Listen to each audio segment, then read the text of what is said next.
Hi, I'm Marie from Wild My Life, and today we're talking about easy ways to make a wildlife garden. Let's get started.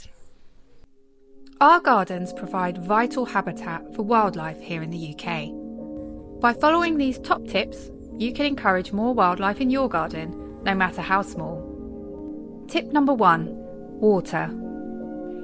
By providing water in your garden, you will attract lots of wildlife such as mammals, birds, amphibians, insects, mini beasts and even bats. This can be as simple as putting out a small shallow tray of water, or you could go big and build a pond. Make sure that any water has a shallow and gently sloping area and rocks so that animals can easily come and go and not get stuck. If you do have a pond, it's best to plant oxygenating plants such as hornwort, water lilies and marsh marigold rather than use a pump, as this can harm wildlife.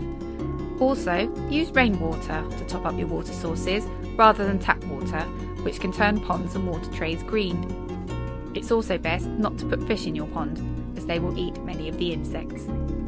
Providing water for wildlife is especially vital in hot weather and can be a lifeline.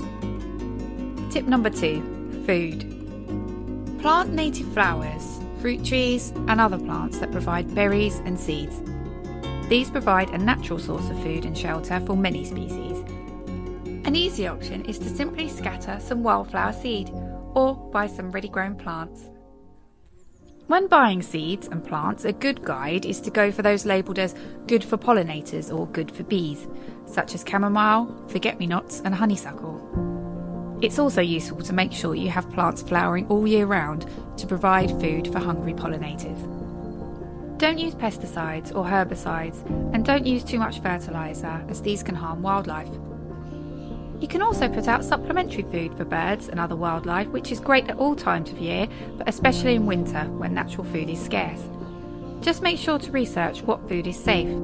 For example, don't put out bread or cooked food, as this can be harmful to wildlife. Nuts and seeds are a good option for birds and squirrels. Wet cat food is good for hedgehogs, and fruit is good for foxes. Make sure to keep feeders and bird tables clean to prevent the spread of disease and position them out of the way of cats. By providing a variety of food, you will attract a variety of wildlife, and it's wonderful to watch them. Tip number 3, nesting sites and shelter. A diverse mix of flowers, trees and shrubs will provide a home to many animals. Even a small garden can find small trees to fit, such as small varieties of fruit trees. These natural habitats can be supplemented by adding man-made nesting boxes for birds and mammals, and insect hotels, which are great for solitary bees, ladybirds and lacewings. These can be bought ready-made for ease, or can be handmade at home. When making your own nest boxes or other garden structures, use natural materials such as wood. It's important to know which bird or other animal you are trying to attract before buying or making a nest box, as each prefers a different type set up in a different location, so do your research first.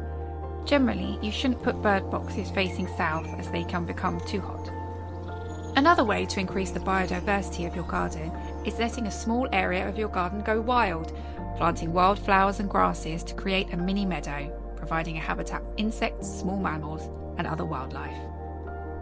Tip number 4, compost. Compost heaps are a cheap way to recycle garden and kitchen waste. Compost heaps attract slugs, worms and beetles, which in turn provide food for hedgehogs, reptiles and amphibians.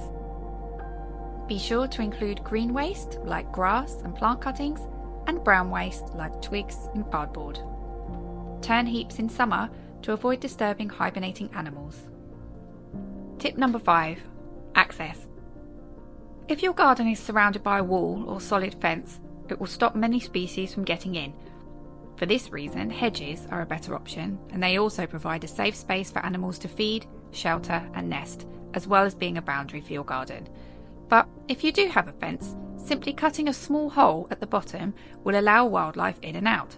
The hole only need be 5 inches square to allow most species of British wildlife access without letting dogs or children get out.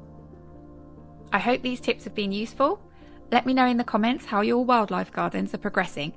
For more videos about nature, wildlife, green lifestyle and slow living, please subscribe. See you next time.